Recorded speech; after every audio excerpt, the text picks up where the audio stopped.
नमस्कार दोस्तों, मेरा नाम है कपिल और आज मैं आप लोगों को बताने जा रहा हूँ कि किस तरीके से आप अपने कंप्यूटर के अंदर एक जेडीके के सॉफ्टवेयर को इंस्टॉल कर सकते हैं। तो आप लोगों को पता होना चाहिए कि जो जेडीके है वो एक जावा का सॉफ्टवेयर है जिसको जेम्स गोसलिंग जी ने 1991 में डेवलप किया था और 1995 में फाइनली इसको मार्केट पे लॉन्च कर दिया था।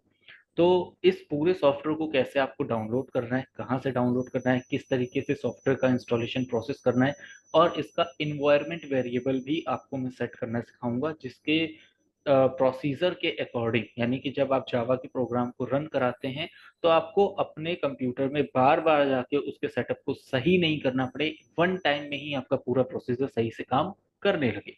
तो मैं आपको स्टेप बाय स्टेप सारी चीज़ों को बताने चाह रहा हूँ। देखते जाइएगा, जहाँ पे नहीं समझ में आए वहाँ मुझे आप कमेंट करके जो भी आपकी क्वेरीज है वो पूछिएगा, मैं उसके भी आंसर्स आपको प्रोवाइड कर दूँ। ठीक है, तो चलिए स्टार्ट करते हैं वीडियो को।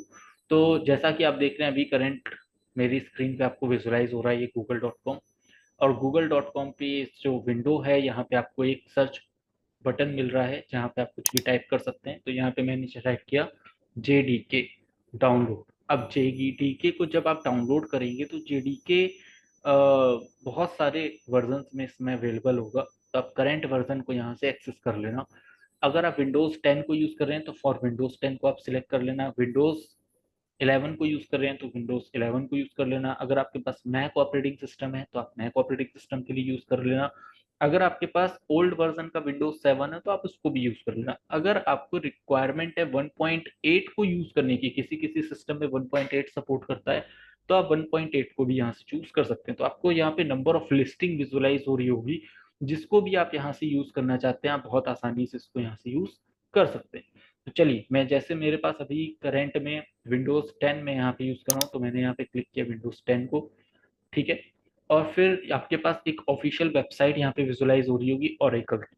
तो 2010 में ओरेकल कंपनी को ये पूरा सॉफ्टवेयर का जो प्रोसेसिंग होती है उसको आगे कैसे लेकर के जाना है, कौन कौन से अलग अलग तरीके के लाइब्रेरीज को इसमें इंक्लूड करना है, जिसको हम लोग बोलते हैं टेक केयरिंग करना। तो जो टेक केयरिंग का प्रोसीजर है वो 2010 में ओरेकल कंपनी को प्रोवाइड कर दिया गया है। तो अब ओरेकल कंपनी 2010 से आज 2023 जैसे अभी समय चल रहा है, नवंबर 2023 चल रहा है, तो आने वाले समय में भी ऑब्वियसली ओरेकल ही इसका टेक केयरिंग प्रोसीजर रखने वाला है।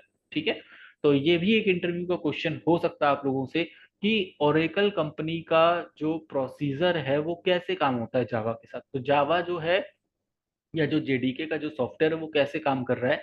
तो 2010 से लेके आज तक और आने वाले समय में भी मुझको लगता है कि भाई टेक केयरिंग जो कंपनी है वो ओरेकल ही रहने वाली है। ओरेकल एक बहुत बड़ी आईटी कंपनी है जो सॉफ्टवेयर के अंदर अलग अलग तरीके की लाइब्रेरीज को अपग्रेड करने का काम करती जावा से रिलेटेड। ठीक है, तो आप लोगों को हो सकता है इंटरव्यू में ऐसा कुछ क्वेश्चन मिल जाए कि कौन सी ऐसी कंपनी, कौन सी ऐसी चाइल्ड कंपनी है, पेरेंट कंपनी तो माइक्रो सिस्टम्स थी जिसने इसको डिजाइन किया था, और उसके बाद जो एक्वायर किया गया वो ओरेकल कंपनी ने इसको अपने अंडर में ले लिया और आज के टाइम पे सब कुछ यही हैंडल कर रही है। हो सकता है इंटरव्यू में ये क्वेश्चन हो जाए कि अभी कौन करंट में कौन सी कंपनी इसको टेक केयरिंग करती है, कि किस तरीके की जो लाइब्रेरीज को अपग्रेड करने का प्रोसीजर है वो आज के टाइम पे किस कंपनी के थ्रू किया जा रहा है। तो जावा से रिलेटेड अगर आपके पास कुछ भी क्वेश्चंस होते हैं कि भाई किसने इसको एक्वायर किया और कब एक्वायर किया, तो 2010 में 2010 में ओरेकल कंपनी ने एक्वायर किया है और आज तक ओरेकल कंपनी ही इसको अपग्रेडेशन प्रोसेस में आगे लेकर के जा रही है। ठीक है, ये हो गया फर्स्ट स्टेप। सेकंड स्टेप, आप यहाँ पर ऑप्शंस पे जाके क्लिक कर दीजिए, आपको एक न्यू विंडो यहाँ पे विजुलाइज हो जाएगी।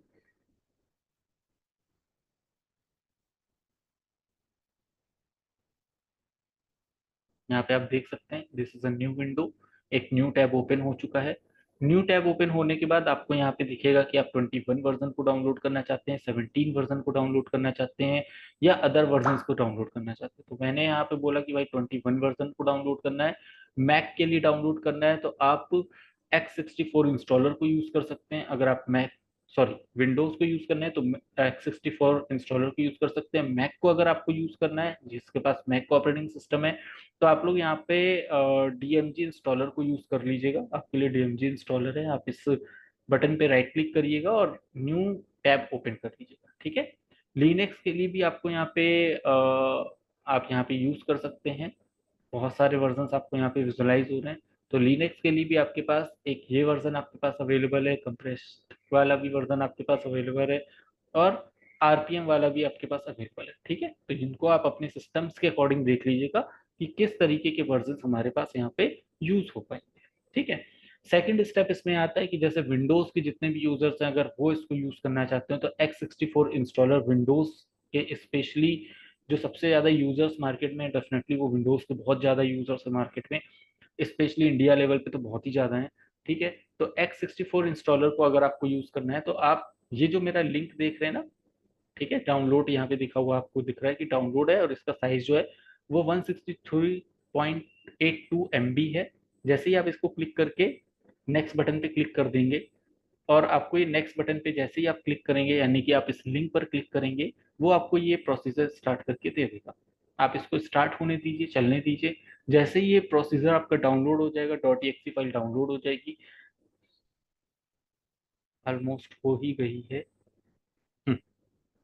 जैसे ये डाउनलोड हो जाएगा तो आप इसको इंस्टॉल कर सकते हैं अपने कंप्यूटर में। ऑलरेडी मैंने आपको बता रखा है, मेरी लास्ट वीडियो मैंने आप लोगों को शेयर किया हुआ है कि अगर आपके पास कंप्यूटर में जेडीके इंस्टॉल्ड है, आप हटाना चाहते हैं और दोबारा से इसको इंस्टॉल करना चाहते हैं, तो प्रीवियस वीडियो को भी देख लेना और इस वीडियो को भी देख लेना। दोनों का ही आपको काफी कुछ क्लियरिटी आ जाएगी कि अगर हमारे पास कंप्यूटर में है और किसी रीजन की वजह से आपका कंप्यूटर स्लो चल रहा है, और अगर आपको जेडीके हटाने की रिक्वायरमेंट है, तो आप कैसे कंट्रोल पैनल से उसको हटा सकते हैं। और साथ में अगर आपको ये पता चल गया है आज की वीडियो देखकर कि हम इसको दोबारा से कैसे इंस्टॉल कर सकते हैं, तो ये पूरा प्रोसीजर है। डाउनलोड हो चुका है, डाउनलोड करने के बाद आप यहाँ पर क्लिक करिए, आपको यहाँ पे सॉफ्टवेयर मिल गया, इसको डबल क्लिक कर दीजिए। डाउनलोड्स में जाएंगे तो सबसे टॉप पे आपको ये विजुलाइज हो जाएगा, इसको आप डबल क्लिक कर दीजिए, और डबल क्लिक करने के बाद थोड़ा सा आप इसमें वेट करिए। हम्म, अभी आपको बोलेगा do you want to allow this app, कि आप इसको इंस्टॉल करना चाहते हैं, तो मैंने बोला yes I want to install this application.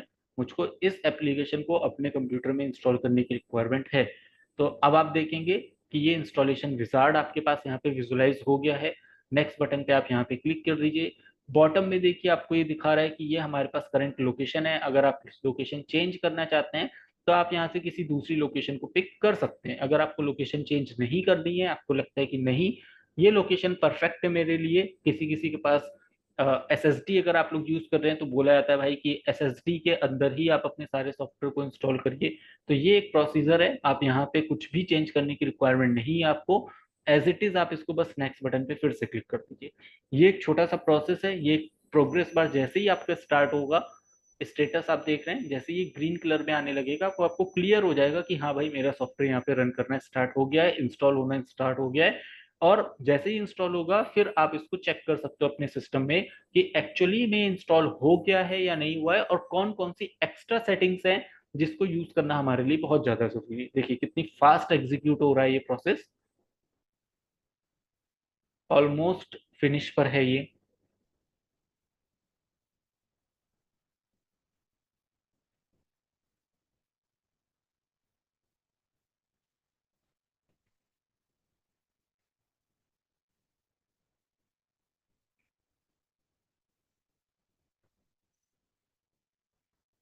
हम्म, हो गया, फिनिश हो गया है। तो ये इसने आपको बता दिया कि सक्सेसफुल इंस्टॉल हो गया। आप देख लीजिएगा आपके पास इस तरीके का मैसेज आ जाएगा कि भाई ये सक्सेसफुल इंस्टॉल हो चुका है, और इसमें API डॉक्यूमेंटेशन, डेवलपर गाइड्स के लिए, रिलीज नोट्स के लिए सारा डेटा आप यहाँ पे एज ए ट्यूटोरियल के पॉइंट ऑफ व्यू से स्टडी कर सकते हैं। अगर आप यहाँ पे नेक्स्ट स्टेप को क्लिक करेंगे तो देखिए आपके पास यहाँ पे क्या आता है।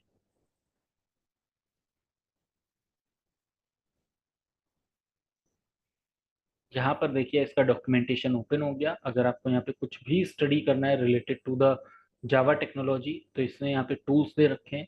ठीक है, आप इन टूल्स की स्टडी कर सकते हैं। आपको API डॉक्यूमेंटेशन से रिलेटेड अगर आपको कुछ स्टडी करना है तो यहाँ पे जाके आप डेफिनेटली API डॉक्यूमेंटेशन से रिलेटेड भी जो भी आपको लर्निंग करनी है वो आप यहाँ पे कर सकते हैं। बहुत डिफरेंट डिफरेंट तरीके की लाइब्रेरीज इसके अंदर इंक्लूडेड हैं। कौन कौन से मॉड्यूल्स पे काम किया जाता है, पैकेजेस कौन से हो सकते हैं, क्लास कौन से हो सकते हैं, तो इसने पूरी एक अपनी हायरार्की यहाँ पे आपको दे रखी है। ठीक है, तो जितना ज़्यादा आप इसको डीप में स्टडी करेंगे उतना ज़्यादा आपको यहाँ पर नॉलेज मिलेगी। तो ये डॉक्यूमेंटेशन को अगर आपको रीड करने की रिक्वायरमेंट है तो डेफिनेटली आप इसको यूज कर सकते हैं, कोई प्रॉब्लम नहीं है।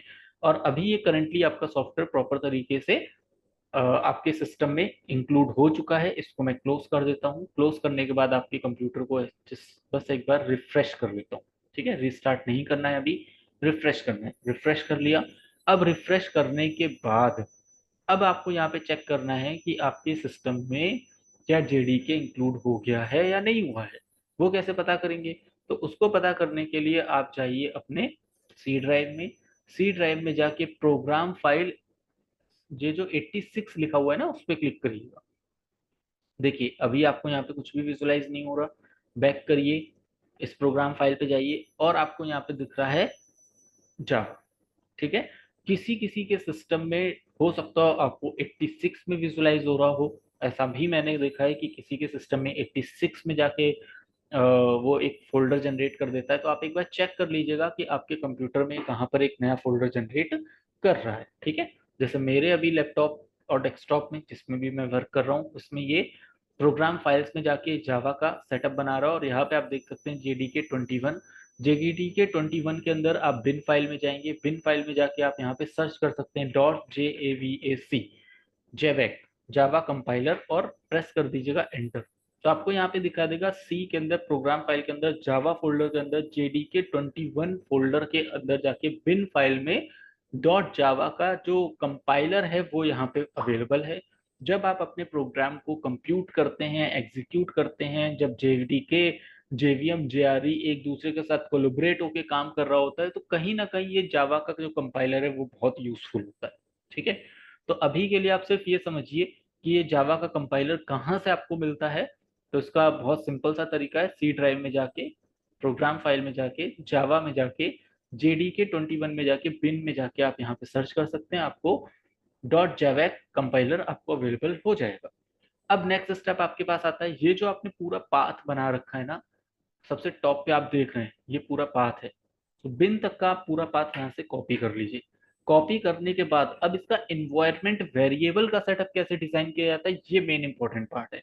ठीक है, तो दिस पीसी पे आप क्लिक करिए, प्रॉपर्टीज पे आइए, और प्रॉपर्टीज पे आने के बाद अब जो नेक्स्ट स्टेप आपके पास आएगा वो ये यहाँ पर देखिए, एडवांस सिस्टम सेटिंग। हो सकता हो आपके पास विंडोज 11 हो तो आप यहाँ पर एक छोटा सा ऑप्शंस आता है, बहुत सारे मल्टीपल टैब्स होंगे, उसमें देख लीजिएगा एडवांस सिस्टम सेटिंग कहाँ पे अवेलेबल है। एडवांस सिस्टम सेटिंग में जैसे ही आप क्लिक करेंगे आपको यहाँ पे मिल जाएगा सिस्टम प्रॉपर्टीज। सिस्टम प्रॉपर्टीज में आपके पास आएगा कंप्यूटर का नाम, यानी कि कंप्यूटर से रिलेटेड कुछ इन्फॉर्मेशन होगी। यहाँ पे हार्डवेयर से रिलेटेड कुछ इन्फॉर्मेशन मिल सकती है। यहाँ पर आएगा एडवांस सिस्टम सेटिंग। आपको एडवांस सिस्टम सेटिंग ऑलरेडी मिल जाएगा ओपन किया हुआ, तो आपको किसी और टैब को क्लिक करने की जरूरत नहीं है। सीधे एडवांस सिस्टम की सेटिंग पे क्लिक करिएगा। यहाँ पे आपको मिल जाएगा बॉटम में इन्वायरमेंट वेरिएबल, जहाँ पे आप देख रहे हैं हाईलाइट कर रहा हूँ मैं, जहाँ पे कर्सर को मैं राउंड कर रहा हूँ, आप चेक कर सकते हैं। ये देखिए, ठीक है। और यहाँ से आपको जो भी डेटा आपको मिल रहा था उसको डिलीट कर देना। ठीक है, सिंपल है। जो भी डेटा आपके पास यहाँ पे विजुलाइज हो रहा था, जो फाइल्स विजुलाइज हो रही थी, उसको डिलीट कर दीजिएगा।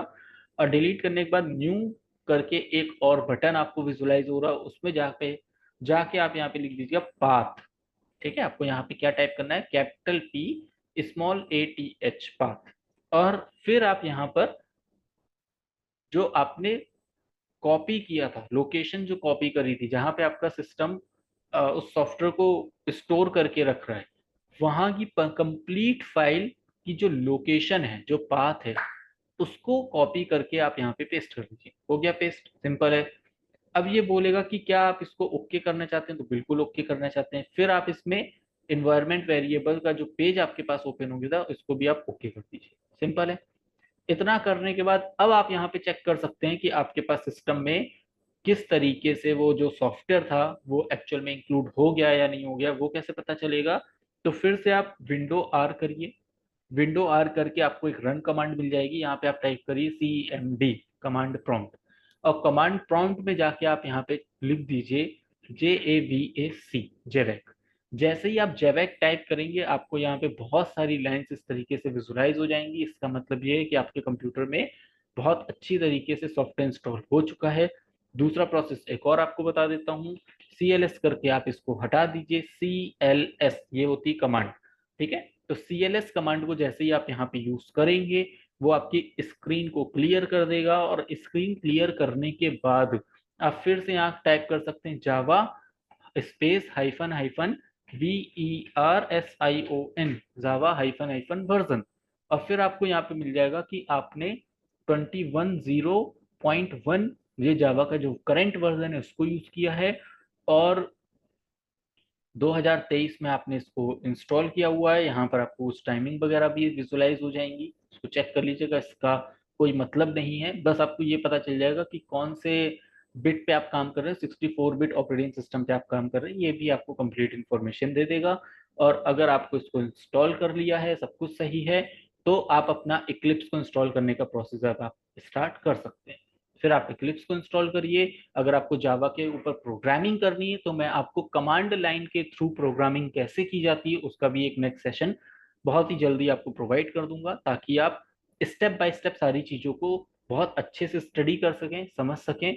तो ये है आपके पास एक जावा को कंप्लीट प्रोसीजर। डिस्क्रिप्शन में आपको जावा का लिंक मैं प्रोवाइड कर दूंगा कि कहाँ से आपको डाउनलोड करना है।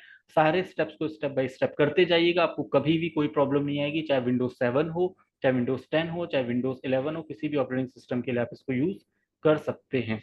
नेक्स्ट प्रोसीजर में इसके बाद एक और प्रोसीजर है, इसमें मैं आपको समझा देता हूँ। जस्ट लाइक आपने पूरा सॉफ्टवेयर इंस्टॉल कर लिया है, और अगर सॉफ्टवेयर इंस्टॉल कर लेते हैं तो एक बार आप अपने सिस्टम को रीस्टार्ट कर लीजिएगा, और रीस्टार्ट करने के बाद आप फिर से ये जो टेम्प वाला प्रोसीजर है एक बार कर लीजिएगा, क्योंकि बहुत सारी फाइल्स, अननेसेसरी फाइल्स आपके कंप्यूटर में अवेलेबल हो जाती हैं। तो आप इसको फिर से जब आप काम करेंगे ना तो इसको हटा लीजिएगा। तो बहुत सारी ऐसी फाइल्स होंगी जिसकी वजह से आपका कंप्यूटर स्लो हो सकता है। तो ये एक प्रोसेस और एंड में कर लेना, जब आप लोग पूरा प्रोसीजर कर लो, सिस्टम को रीस्टार्ट कर लो, तब ये एंड का प्रोसीजर होता है। या आपने जैसे ही अपना कंप्यूटर रीस्टार्ट किया, ओपन हो चुका है, तो आप इसको कर लेना, आपको बहुत बेनिफिट्स मिलेंगे इससे। मैंने अपने सिस्टम में ऑलमोस्ट जब भी मैं ओपन करता हूँ या क्लोज करता हूँ या कोई भी नया सॉफ्टवेयर मैं इसमें इंस्टॉल करता हूँ, तो एक बार रीस्टार्ट करने के बाद इस प्रोसेस को जरूर अप्लाई करता हूँ।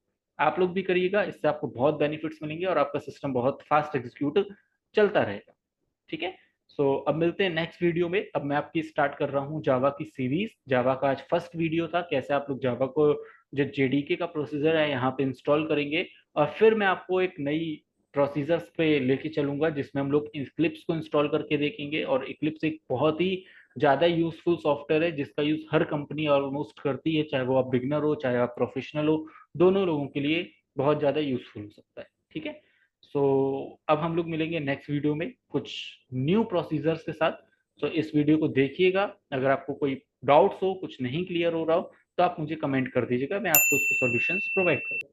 Thank you so much for watching this video. Like करिए, सब्सक्राइब करिए और शेयर करिए उन सभी लोगों के साथ जो नॉन आईटी से आईटी में आना चाहते हैं या आईटी फील्ड में और ज़्यादा ग्रो करना चाहते हैं। Thank you.